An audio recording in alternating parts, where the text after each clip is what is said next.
कहानी का नाम है आखिरी प्रयास। एक समय की बात है।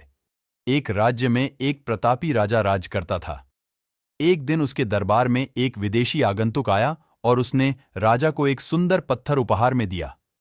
राजा वह पत्थर देख बहुत प्रसन्न हुआ। उसने उस पत्थर से भगवान विष्णु की प्रतिमा का निर्माण कर उसे राज्य के मंदिर में स्थापित करने का निर्णय लिया और प्रतिमा निर्माण का कार्य राज्य के महामंत्री को सौंप दिया।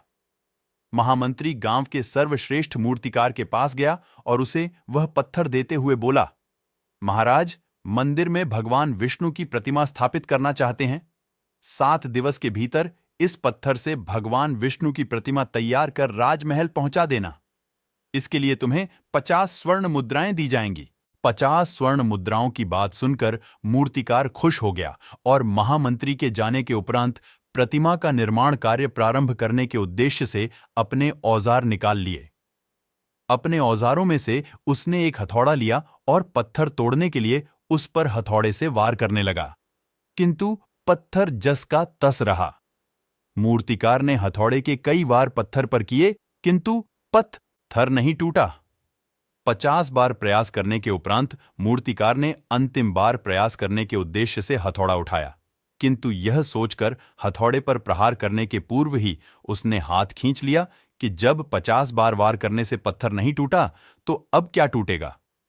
वह पत्थर लेकर वापस महामंत्री के पास गया और उसे यह कह वापस कर आया कि इस पत्थर को तोड़ना नामुमकिन है, इसलिए इससे भगवान विष्णु की प्रतिमा नहीं बन सकती।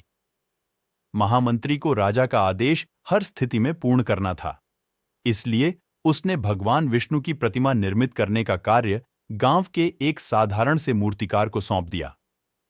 पत्थर लेकर मूर्तिकार ने महामंत्री के सामने ही उस पर हथौड़े से प्रहार किया और वह पत्थर एक बार में ही टूट गया। पत्थर टूटने के बाद मूर्तिकार प्रतिमा बनाने में जुट गया। इधर महामंत्री सोचने लगा कि काश पहले मूर्तिकार ने एक अंतिम प्रयास और किया होता तो सफल हो गया होता और 50 स्वर्ण मुद्राओं का हकदार बनता। इस कहानी से हमें यह सीख मिलती है, मित्रों, हम भी अपने जीवन में ऐसी परिस्थितियों से दो चार होते रहते हैं। कई बार किसी कार्य को करने के पूर्व या किसी समस्या के सामने आने पर उसका निराकरण करने के पूर्व ही हमारा आत्मविश्वास डगमगा जाता है और हम प्रयास किए बिना ही हार मान लेते हैं।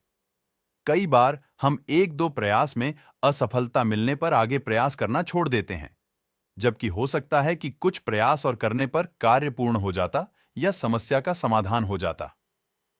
यदि जीवन में सफलता प्राप्त करनी है, तो बार बार असफल होने पर भी तब तक प्रयास करना नहीं छोड़ना चाहिए जब तक सफलता नहीं मिल जाती। क्या पता, जिस प्रयास को करने के पूर्व हम हाथ खींच लें, वही हमारा अंतिम प्रयास हो और उसमें हमें कामयाबी प्राप्त हो जाए।